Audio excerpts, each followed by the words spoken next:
Nung gabi, nung nag-away kami, Stroke. stroke. Ah. Kaya doon ikukwento ko yun eh. Okay. Eh di ibig sabihin siya naniniwala, di ba?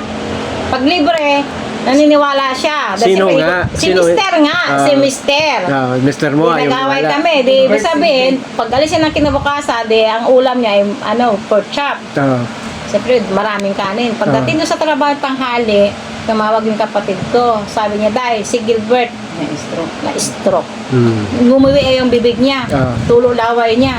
Di, inagapan daw ng kapatid ko kasi magkasama sila sa construction. Inagapan niya ngayon. Dali-dali daw siya naghanap ng pineapple juice, tsaka bawang, and then, pinainom niya yun. Nung kumalma na siya, sabi ko, sige, wag mo nang, hindi na siya nagtrabaho. Nagtataka kasi yung kapatid ko na pagkatapos na kumain ng tanghalian, nung pumunta na sa sa trabaho nila, na habang daw naglalakad, nag-sway-sway. Pag akit na ng damyo, gumanon siya. Ay di ibig sabihin, yun na, nung inangat daw nila, tulo laway na, nakaganon na siya. Di, nilak daw niya yung mayroon siyang pinasak na damit para daw hindi makagat yung dila. So, yun na, nung pagkainom na ng pineapple juice, minamasahe nila, tapos after nun, kumalma, hindi na siya nagtrabaho. So, pag uwi niya, pina-check up namin doon kay San Diego sa Cainta. Ang taas ng BP niya, 180 over 160.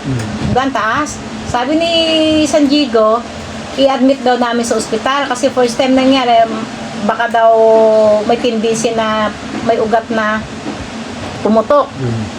Sa sobrang dami naman ng tao sa Anguno, ang tagal, nilipat namin ngayon sa Amang Rodriguez. So, pina-CT scan namin. So, clear naman yung CT scan niya. So, kinabukasan, binigyan kami ng resita ng bumalik ulit kami kay San Diego ngayon. Nagparesita kami. Binigyan na siya ng para sa high blood, cholesterol, kidney, diabetic. Nagpa-laboratory kami. Yun ang findings niya. Taas na sugar, taas ng may cholesterol sa kidney niya, mayroon tama dahil inom siya ng inom ng kubra. So, ibig sabihin, tinanong ko kay Dr. San Diego kung para saan yun. Sabi niya kung hanggang kailan siya iinom ng gamot. Ang sabi niya, tinina lang ako mula panggang ulo, lifetime hanggat daw siya ay humihinga. So, ang ginawa ko, di wala na kaming pera. Di yung 1,000 namin, naubos sa CT scan doon sa Amang Rodriguez. Nangutang ako ng 5,000. Tinudo ko ngayon ng power pair at saka yung may iniinom siya ng Sakano at saka yung Cordyceps at saka yung parang spirulina pag nun? Spirograss Spirograss. Tsaka tsaa. Yun ang iniinom niya. So, ang gamot niya ngayon, sinabayan ko yon ng power pair. At the same time, siyempre, araw-araw exercise, lakad-lakad, ganon. After 1 week, puro food supplement na pinapainom ko. Susunod na rin sabi, after 2 weeks, pinalaboratory ko, clear na lahat. As of now, wala na siyang iniinom na gamot, puro kami food supplement. So, hanggang ngayon, okay na okay siya. Diba? Si partner Gilbert Selby. Yes. Okay na okay siya. So, power pair pa din, at the same time, tamang disiplina. At saka nakakapagpunta na siya sa ibang bansa, di ba? No, nakatatlong balik na sa Canada, walang walang medical.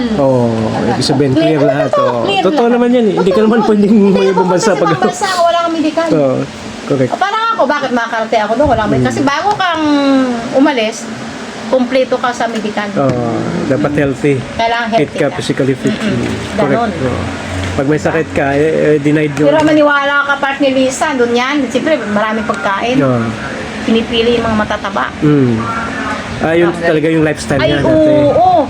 Ang daming ice cream. Di ka maubusan ng... mga pizza na yan. Libre kasi doon eh. Di ba yung mga anak ko, area manager doon sa food chain? Libre ka pa din. Libre mag... Oo. Kaya kung gusto mong masirang lifestyle mo, umaga, tanghali, gabi, at gusto mo makatipid, doon ka kumain. Oo. Libre yan. Maniwala ka. Hindi ka kaya dito, di ba, libre lang, sila lang, na mga worker. Doon hindi. Lahat ng related, magulang mo, bianan mo, lahat kapatid mo, libre yan. Yung mga benefits ka. Di ba, sabi ni Gilbert, dito ng Tubanji, sa Pilipinas, may bayad na to.